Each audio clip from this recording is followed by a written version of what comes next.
we're going to come out with some data from the Milken Global Conference that shows that leaders are heavily performing the progress that they're making with AI. So there's this performative stage of like, everything is great and we're doing it and we're transforming. And then there's this behind the stage scene where it's like, no, like they're like, we're years away from transforming. And then we also came out with some recent research with the Chief Group about AI and women leaders particularly. And what's so fascinating about women leaders is they're like, we are slowing down. Like, we're not slowing down to slow things down for no reason, but women are being very calculated about to what end. Welcome to the Warriors at Work show. This is Jeannie Coomber, your guide and host. This is a show for men and women in the workplace who want to move from the predictable to the potent. This is your weekly dose of inspiration with an edge. I talk with CEOs and shamans, sports marketing executives and therapists. All of us are like-minded thinkers and doers who tell stories, share wisdom, and challenge each other to have the best life possible inside and outside the office. Welcome to your Warrior Conversation. Hey everybody, it's Jeannie. Thanks so much for joining me. Today's conversation brings together two extraordinary leaders who have been past guests on the Warriors at Work platform, Megan Conahan and Libby Rodney. Megan is Executive Vice President at Direct Agents. She has spent over 2 decades helping brands unlock growth through the intersection of strategy, creativity, media, analytics, and innovation. Whether it's scaling brands into category leaders or building funnel growth engines powered by AI, Megan understands what it takes to grow. Libby Rodney is a Chief Strategy Officer at the Harris Poll, where she leads the thought leadership and futures practice. Her work sits at the crossroads of human behavior, cultural shifts, consumer insights, and future forecasting.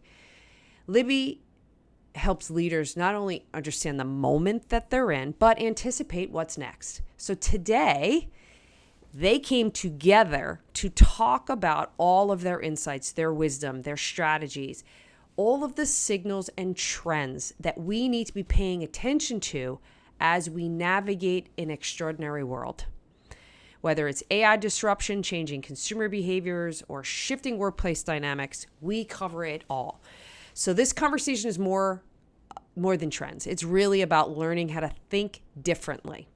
So welcome to today's conversation. Libby and Megan, thank you so much for coming back to Warriors at Work. I'm so excited to have this conversation with two of my favorite people.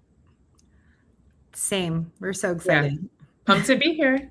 Yeah. So thank you so much just for taking the time. You both are in the middle of so many things and so much is happening right now, both in business and in culture and how we live and work. And I just couldn't think of two more astute voices to bring to this platform to have this conversation. And we're going to zoom out and make sense of all of it.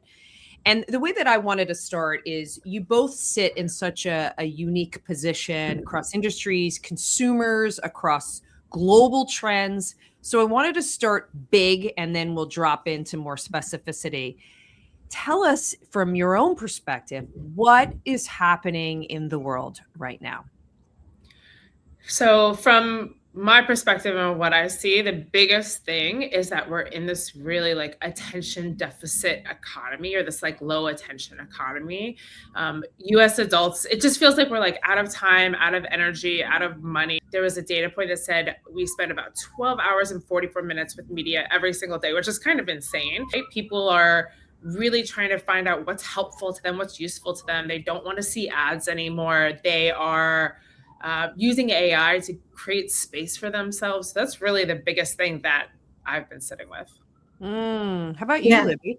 Well, I wanted to add on to what Megan was saying. So I think it's so fascinating, Megan, that you bring up that point, because what we're watching is this evolution. Tristan Harris from the Center of Humane Technology calls it the evolution from the attention economy to the attachment economy.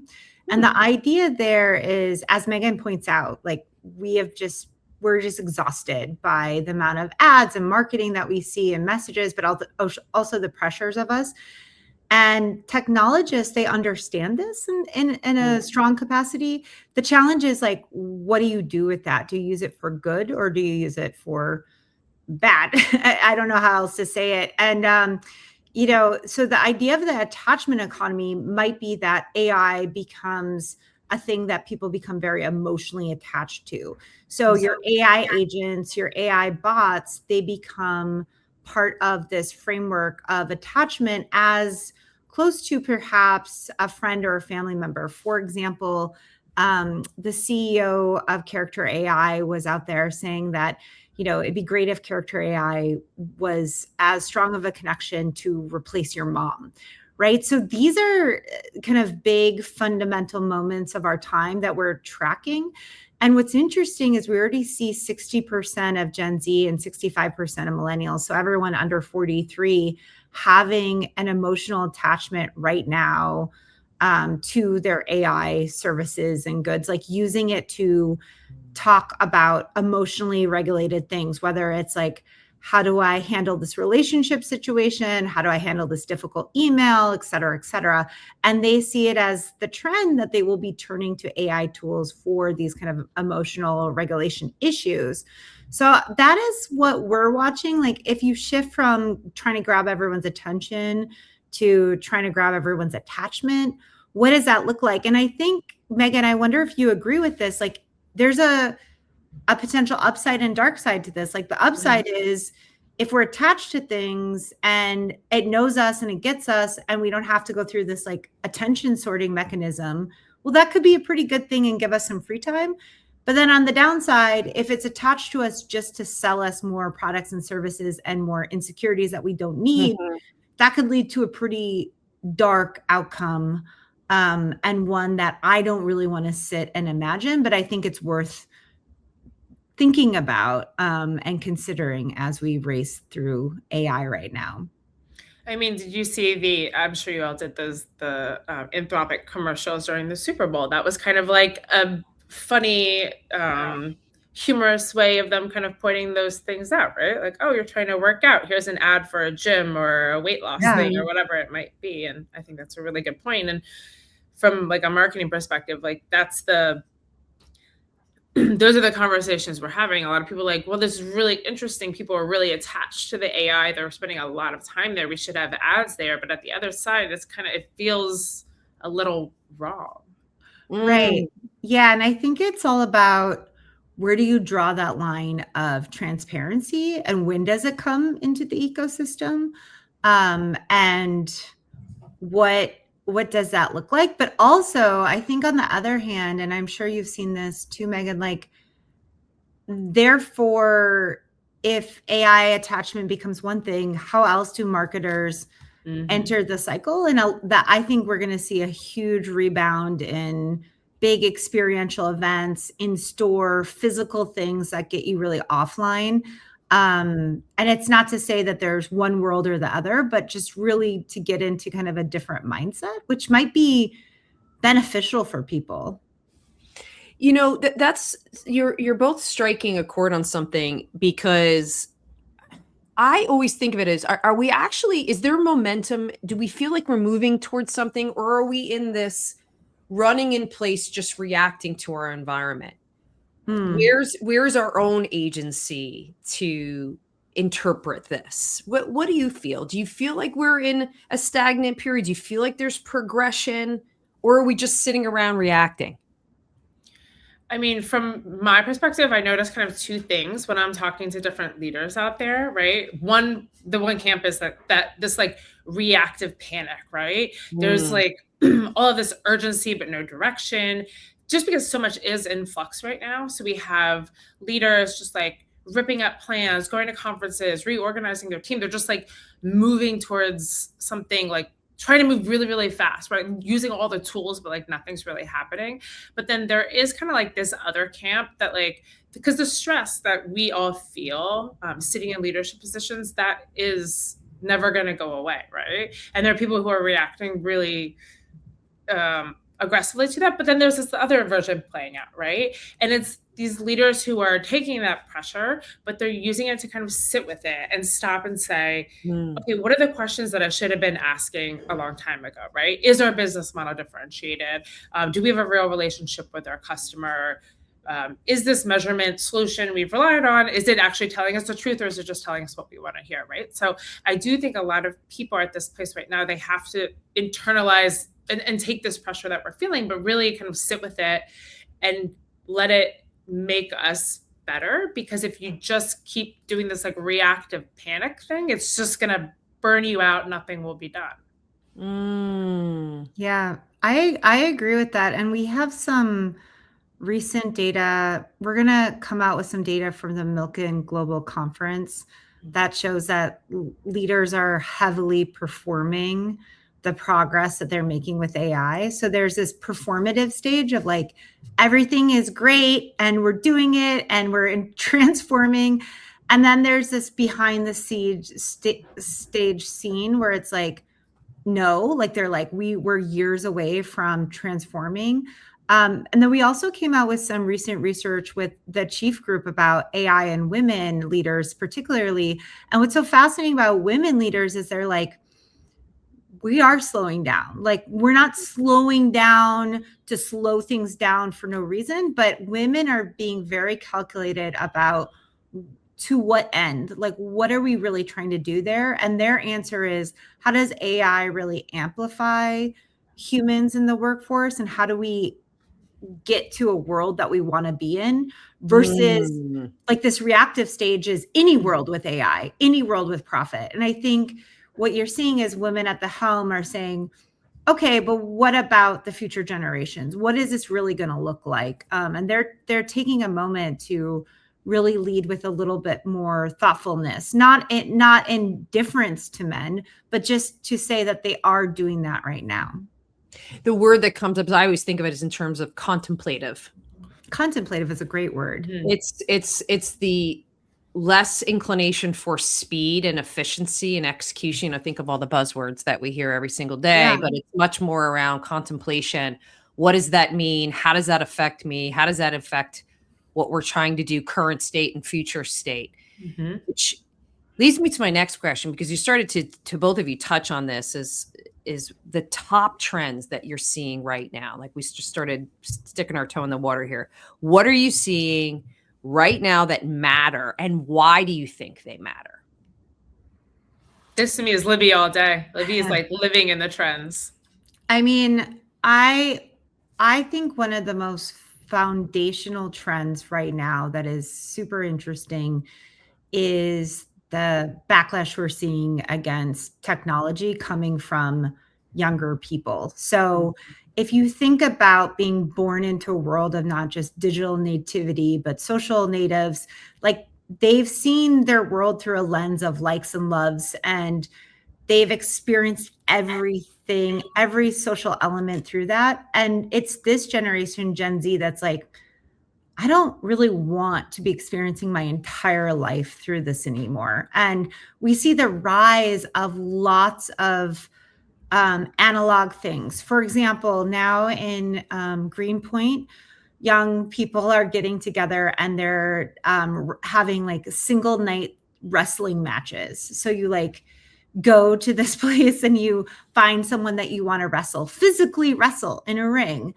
to like see if you have a love connection. There are so many interesting, tangible examples of people coming together in different ways. There's philosophy clubs, like, coming back up, but all of it is primarily based on a couple of things: in person, kind of analog, and something that's almost like slightly nostalgic to some era of the past. And the reason I think this is such an interesting and big trend is because they're the first ones kind of shaking themselves out of it, saying like, there's got to be a better way or a different way to do that. So there's almost kind of a cycle looking backwards. But then also, I think the biggest question, and Megan, you probably get this question too, is like, people will say, well, what about they all want to be like creators or influencers to do that job. And I think the difference is, yes, that's true. They're going to use technology to create their own sense of financial stability because they understand social media and technology better than anyone, right? They are the kind of ground zero of brand building in a lot of ways, but they are going to decentralize their life from looking through it from a social only lens. And that is the big change. The thing that we're really watching is like, is social media just getting cringy? And that like, you don't want to be associated with a cringe or an ick effect. Going back on something that you just said, Libby, do you think there's anything that we are either underestimating or might be missing? You just touched on something just a moment ago. Is there anything that you'd say, hey, you just said, hey, we're paying attention to the internet a little bit more for less of the social media is becoming cringy. Is there anything else that you'd say, hey, pay attention? There's something kind of bubbling up here, or maybe this is something that we're not focusing enough on. What would you say? Megan and I were talking about this a little bit last week, but I think the other thing that I'm really watching is grief culture.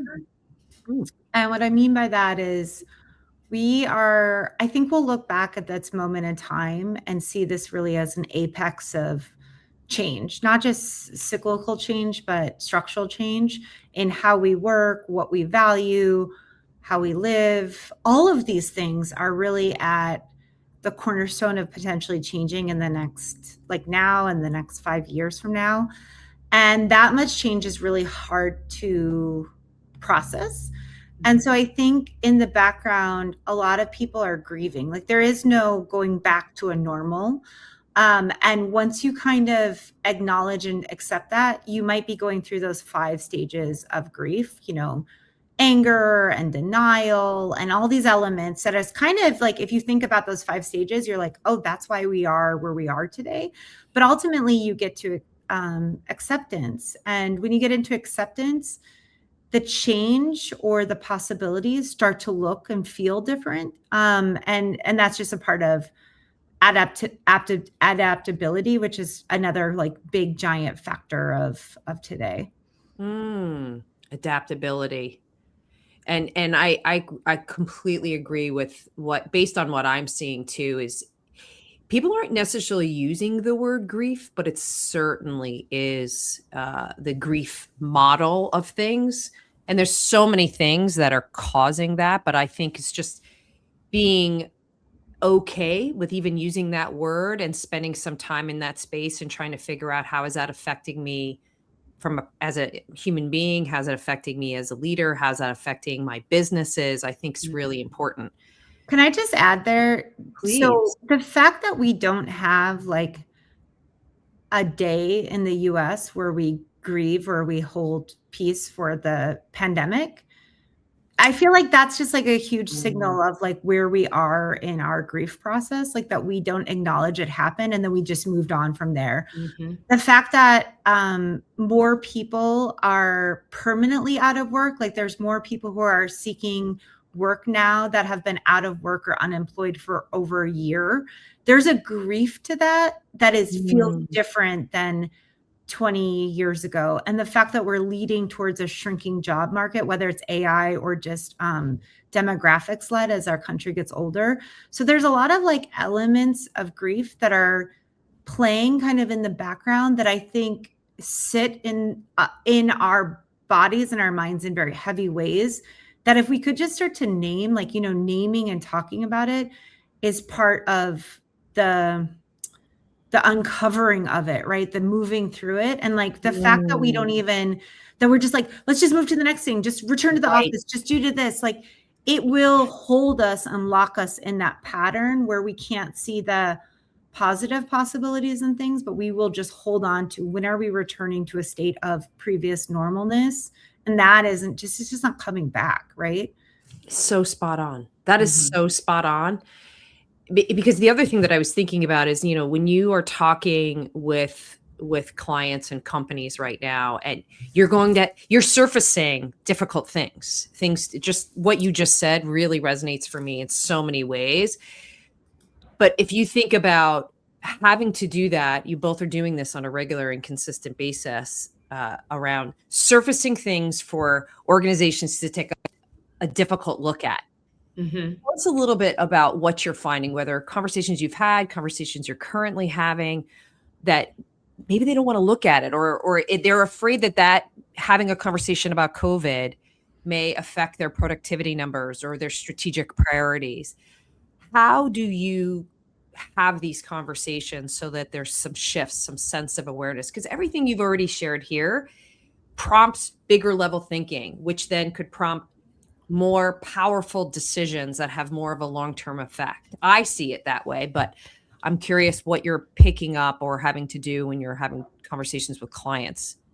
Yeah. And there's so many, I think, hard conversations that are happening. And that's where this kind of grief conversation came up. But we were talking about it. And then Libby said, when you said grief, I was like, oh my God, that is such a perfect way to talk through this, because we're constantly having the hardest conversations I'm having with people right now are really around that grief thing. It's things that they maybe should have been doing before, but they weren't, right? And because they were scared or afraid to face it or whatever it might be, but now they're really facing those consequences, right? And in the marketing camp, at least, we're very much in the getting back to basics, getting back to fundamentals type of thing, right? We're like, all the shiny stuff is kind of dissolved, and what we're being left with is like, is your product really different? Like, do you have a relationship with your customer? People want to feel, valued and seen, and all of these things. Like, you can't just like run from it anymore.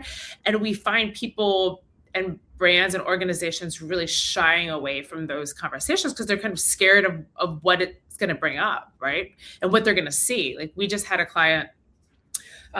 They hired us, and they were so deeply confident in their performance, so deeply confident in their numbers. The returns are good, everything's great, but they finally kind of came to the revelation that like, maybe we should go a little bit deeper, dig a little bit deeper. And we engaged with them. And what we found was just obviously like what they thought was true is not true, right? They're spending all of this money, to capture demand that already existed. So they're spending millions and millions of dollars and essentially got incremental, almost nothing from it. And so that is a really hard thing to bring up and say, okay, for the last 3 to 4 years, you've been lighting tens of millions of dollars on fire. But like, also good on them for having the bravery to say like, just tell me what's real, right? Because at an organization, you can decide, and your leadership team can decide that they don't want to know the truth and they want everybody to keep, doing this performative dance, or they can just say, hey, let's all sit with what happened, sit with that grief, whatever that is, like, release it, let it be, let's work through the stages together, and let's build something better. And I think that's where the hardest thing that I'm talking to people about right now is, but it really comes from are you ready to accept the new normal, or are you not, right? And then based on that. Do you use that language? Because I'm imagining if somebody's picking up the phone and contacting either one of you, they're ready to do some work on themselves. They see some sort of disconnect.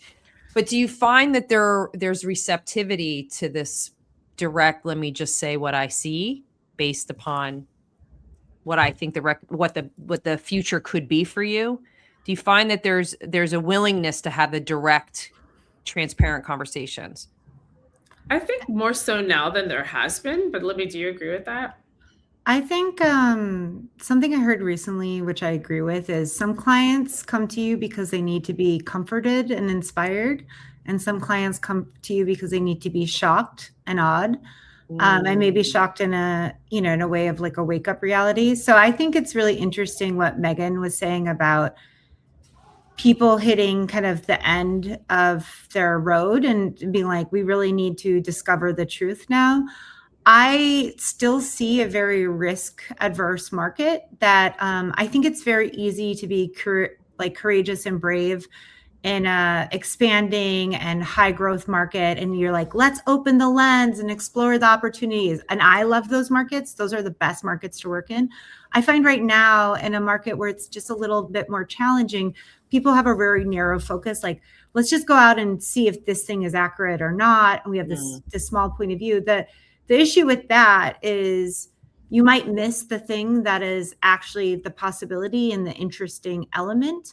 And so, and I think we just feel it in our day-to-day life. We're like compressing, we're going in, like it's hard, it's scary.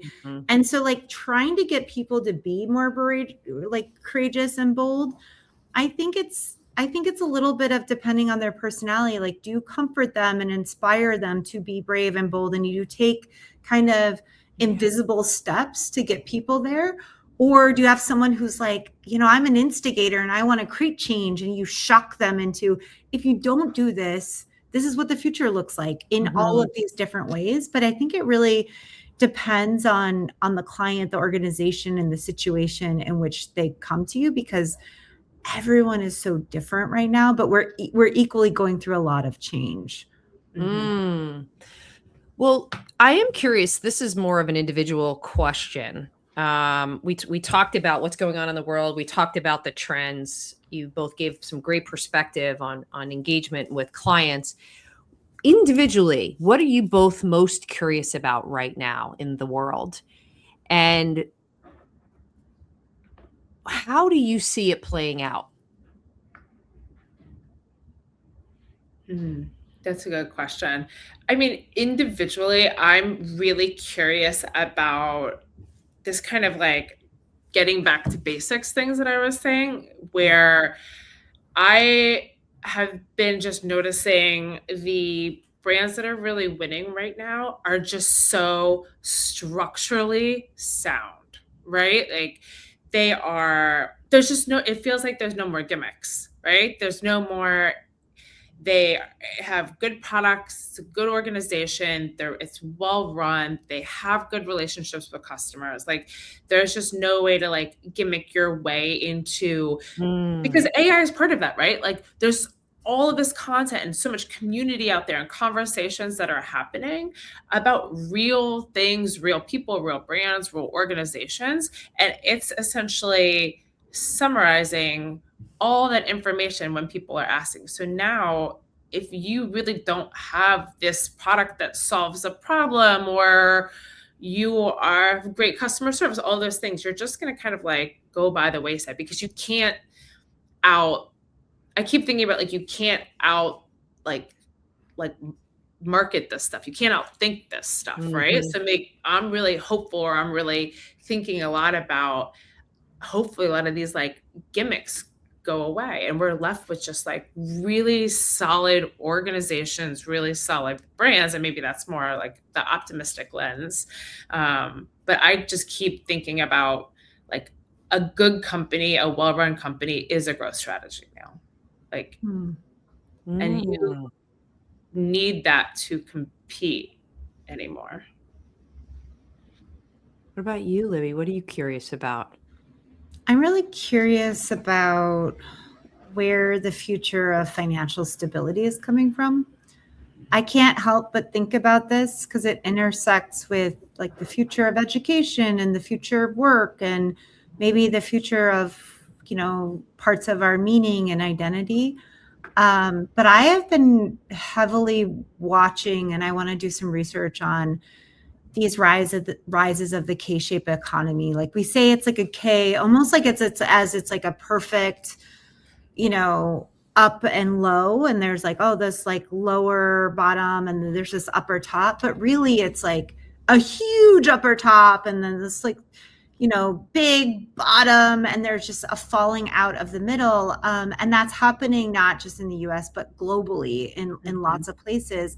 And so I think about that a lot in terms of, well, what would that mean for how people create stability in their lives? Because when you look at Maslow's hierarchy of needs, like we need just some basic financial stability so we can have food security and housing security and all these kinds of things. And recently I was at a conference where someone, a university was talking, and they said, we had all these ideas to make student engagement better on the campus, et cetera, et cetera. And, this was all coming from the faculty. And then they researched and interviewed the students. And what students needed was food security. 50% of students at that campus did not have access to enough food on a day-to-day basis. So I think we live in our own bubbles a little bit where we really don't understand the needs of lots of people who are struggling financially, in this country especially, but in many others. And I'm just like, what is the path to getting more people to stability? Like upward mobility would be great, but just foundational stability, because I do think foundational stability for more people equals a more peaceful place. Like, it's an easy, logical, linear thought for me. Maybe that's not true, but it's one that I feel like individually very curious about. Are either of you noticing any research trends or conversations about some of the space? You both know the things that I'm trying to create in the world is more of a human-centric first business model, and encouraging people to trust kind of like their higher self, their inner knowing, their intuition when they're making day-to-day choices, and rather than stepping out of themselves and always being so externally referenced. Are you noticing more of that conversation taking place, whether it's the future of the workplace, whether it's heads of HR, or some other new job that's going to materialize, where their sole purpose is to make sure, Megan, you feel good, you are showing up in the best possible way, and you're contributing in the best possible way, and Libby, you're leading with your heart, you're asking deeply intuitive questions. I mean, I'm just so curious if that's coming up in any of your conversations, or if you've seen any data to support it. I mean, I don't know if I am seeing any data to support it, but the one thing that in conversations we are having is that because of so much use of AI, and it's really kind of like level setting a lot of playing fields out there, that being human centric is become more of a differentiator, right? Because like I sit agency side, and right now, in the past, we're a mid-sized agency. Maybe we couldn't have competed like with an OMD, a holding company in the past, but now because tools are pretty much out there, everyone's using the same stack. We have AI who's given us a lot of kind of flexibility. What people want are real, authentic people, right? They want to work with a real leader with a real voice, with a real POV that has the gut. So we're really finding that the people, because of all of this innovation that is happening at the back end, like the people that are leading are the differentiator now. So I do see it, and I'm starting to, but I haven't seen any data around it. But I can see that, like, I see it in the future as being something that's so important, and really having roles around it or functions within HR around it, because that's going to be a make or break for the success or future of your organization. Do you have people that are their true selves with their own POV, that are unique, that are differentiated, that are elevating your organization? Yeah, I would add to that. I think it's so interesting, Megan, that you point those things out. And then I would say, from a data point of view, we definitely are in an intuitive economy. And what I mean by that is, like, if you just think about, so systems one thinking is like when you act towards something without even fully responding to it. So it's out of the logical linear mind. And what I mean by intuitive economy is, like, we've done some research on what attracts you to brands and people and situations, and it's like what young people call vibes, like you feel it, you sense it. And the thing is, like, because we went from the attention economy, in the middle between attachment and attachment, there's the vibes, like it's you into it, like, is this right, is this wrong, I can't read all this information, I can't decide all this things.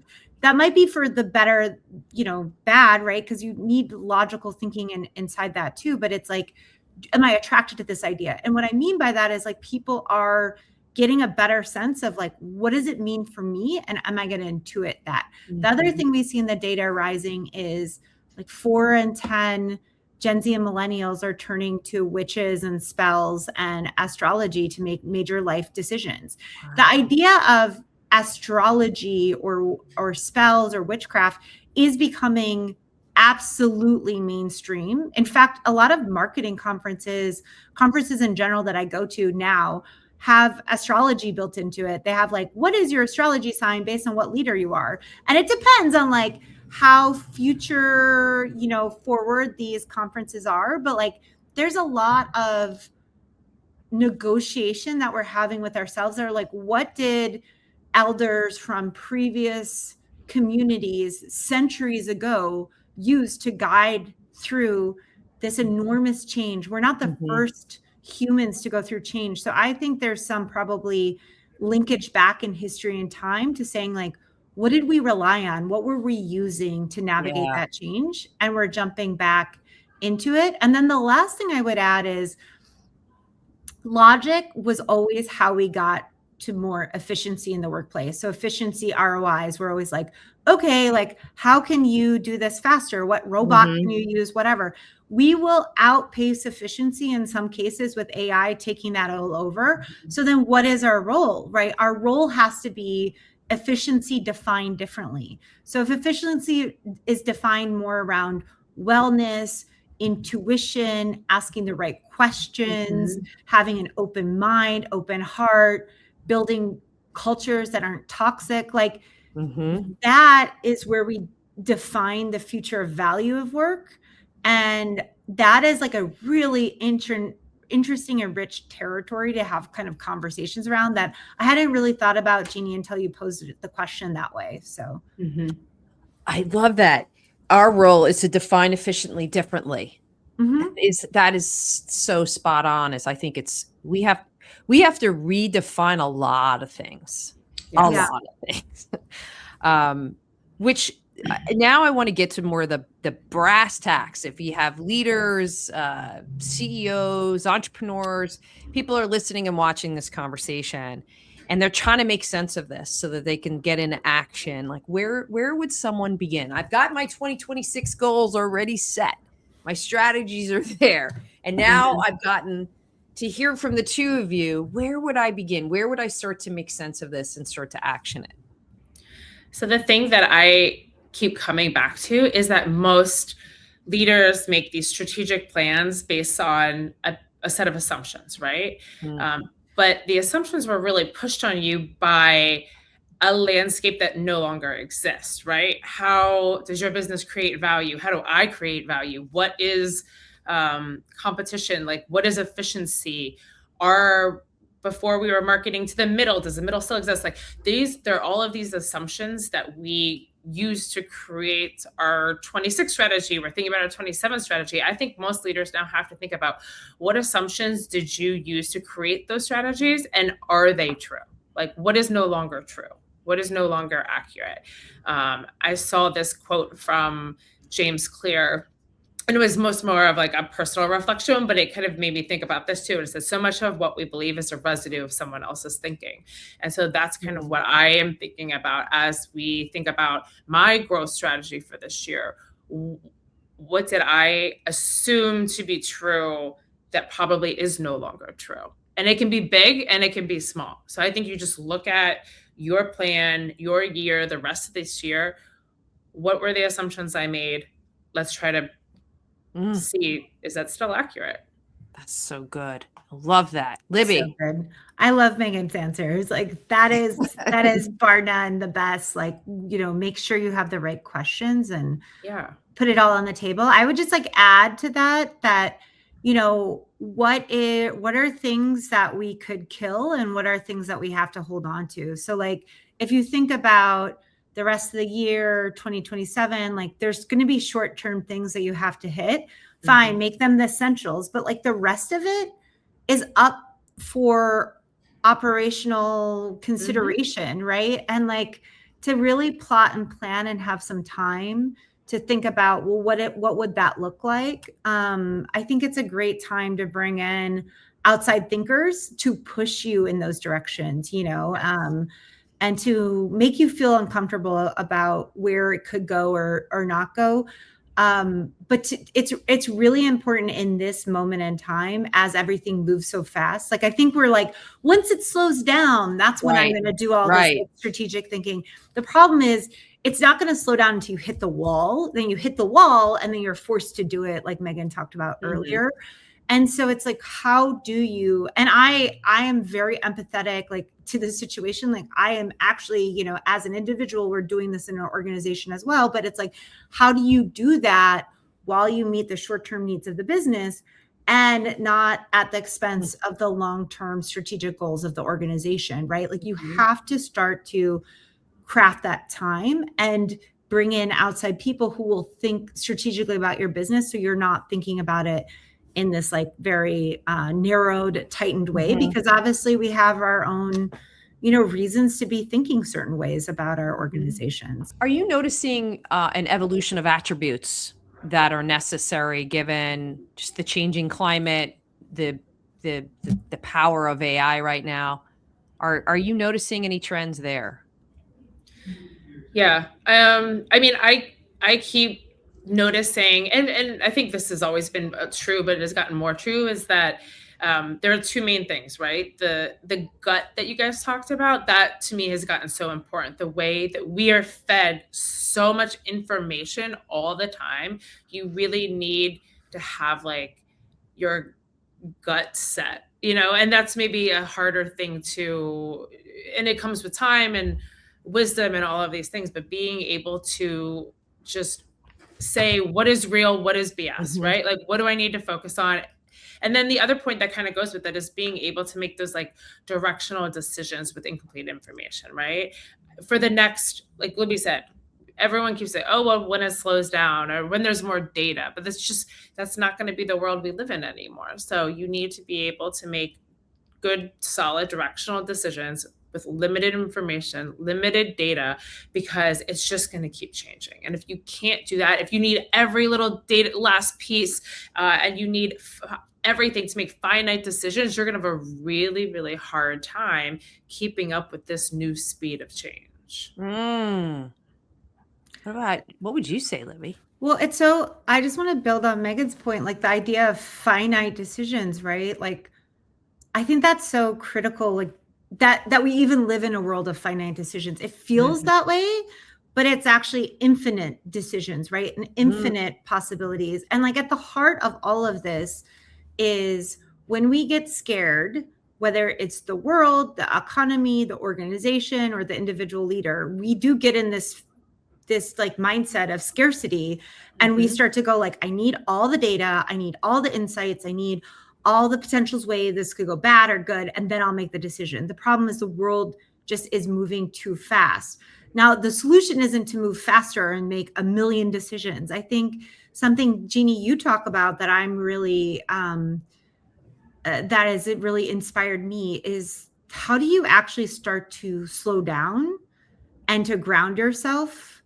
And to Megan's point, if you have to have, you know, directional insights and you have to go with your gut, like, how do you do that in a slow way that gives kind of a sense of like trusted authority and guidance to the situation? Not authority in the bad word, that might be the wrong word, but I think of like World War II leaders like Winston Churchill and things like that, like just this sense of groundedness that like we will overcome whatever change is coming our way. There's leaders and historical, maybe we should all be reading biographies right now of leaders through change. Not a bad idea.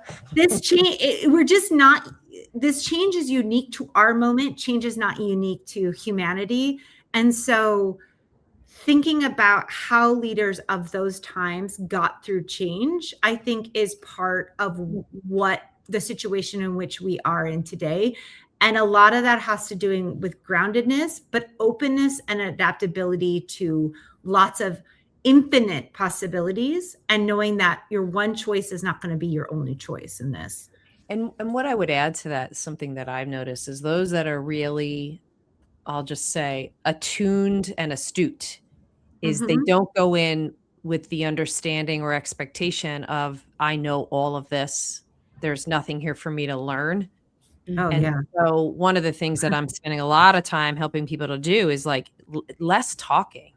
You need to listen more. And most people just do not have that as a skill set that's defined or developed, better word. They usually listen for the information that they recognize and then they build on it.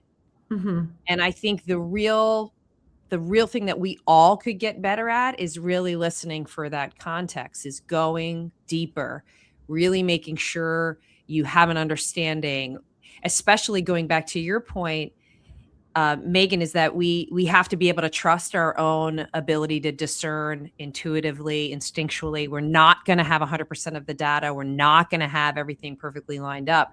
But if we can listen and gain perspective and recognize I may not have all the answers, and the more I can understand some of the context, that'll make my decision making better. That'll make maybe my lack of decision making stronger as well. It's like, I think it all comes back to less speed, more information, more listening, which then enhances the whole human experience. Just like we could do a whole nother podcast on that conversation. But that's such a good point, because what Libby said too was like the being grounded, like that reactive panic person, that person is not grounded, right? They're not coming from at it from a place of like clear thinking. So like their gut is maybe stop with it, maybe they need to stop and listen and do some of that work on themselves, because you can't listen to your gut. You can't make directional decisions unless you're, to your point, like really in a clear-headed place. And that's so challenging at this time. And like you said, Jeannie, you talk about grounding all the time, and just starting every day, making sure that it's like the foundation, right? It's the foundation of everything you need. It's like good sleep, grounded, making sure you're making smart and critical decisions when we're showing up to these organizations that we're working with every single day. It's really self-regulation, and it can be really hard. I mean, all of us have had experiences where it's really hard, and I think the lack of self-regulation that we see comes from, I can't handle it. I can't handle it. That's why I'm frenetic. That's why I have to control. I won't be able to manage blah, blah, blah. I won't have my span of control, and I won't be able to handle it if I can't have my span of control, which of course you can. I just imagine like a little caffeine bunny, like all excited and like hopping from one thing to the next, one thing to the next. And I think we've all experienced that, and self-admittedly maybe have been the caffeine bunnies ourselves, but it's like, then where does an organization go from there? Like if you're hopping from one thing to the next thing versus being like the grounded turtle. Like, do we have to bring back the tortoise and the hare cartoon type of thing? Yeah. I don't know. I feel like I had a meditation teacher that was like, breathe like turtle. And she was like, and I was like, oh, like, it was like actually really fun to think of yourself as like the way that the turtles have been one of the longest species alive on the planet. So like, there's a reason, so. You remind me, I did a couples weekend retreat with my husband years ago called Imago. And one of the techniques is when you're having the dialogue going back and forth, when there's a lull, you ask, is there more? And the moment you say, is there more? Or you reflect back, did I get that? There's always more. Yeah. And so that's something that I'm trying to like recall in conversation. Is there more? Because very often, again, we're going meeting to meeting, back to back, thing to thing. We listen. Let me just get the surface. Let me get the basics. Let me listen for the stuff that I recognize and know, and then we action that.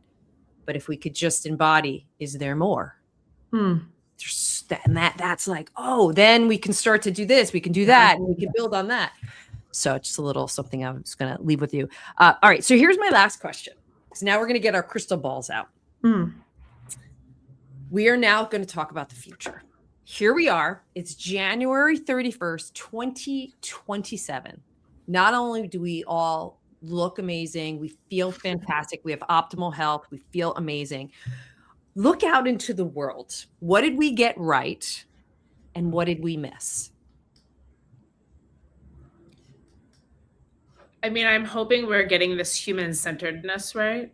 That is my true hope. It feels like we're going this way. So my hope is everything we're talking about, the importance of being grounded, importance of focusing on the people, that will be the right thing. Okay. I agree. I think so. It's far out, but not too far. So I would say there's a growing collective energy, right? A growing collective energy of people's wants and needs and things that they want to leave behind. And savvy leaders are listening to that, because I really think we're like at an apex where things are going to really rapidly change. But also you have to be collecting and monitoring those signals and those desires that will be changing. So I think we won't be in a winner and loser stage and within that time, but I do think we will be at the setup for the beginning of the next 5 to 10 years of outcomes. And so those who will be listening, to your point, are asking, is there more, or what does this look like? I think those people will be ahead of the curve, because we're not really doing enough of that right now. We're in rapid checkbox, and it's totally understandable, but I really feel like we're in that parasympathetic nerve of survival, which is absolutely understandable. But once you accept the grief that things have changed, you can kind of start landscaping what could be coming next. So in January, I hope people will be doing more of that. And I hope they will have seen some changes over the last 6 months that make them have more appetite to do such a thing. Well, I am so grateful that the two of you are putting this magic into the world every day. And I feel so grateful that you took the time to be here with me and sharing all this wisdom with all of my people. And I look forward to continuing this conversation with the two of you to see what unfolds the rest of the year into next year. Thank you for joining me for another episode of the Warriors at Work show. If you are interested in learning more about what we do at the Warriors at Work show and platform, be sure to go over to my website, Jeannie Coomber, and subscribe to my monthly Warrior Playbook newsletter. I share everything that I'm up to month by month, as well as some lessons and insights that I've learned. I'm also interested in hearing any feedback you have about this conversation or future topics. So reach out to me directly on jc@jeanniecoomber.com or on LinkedIn. Be sure to tell your friends and your colleagues about this Warriors at Work conversation. Subscribe, review, and rate us. It's the best way to get this message out into the world. Be well.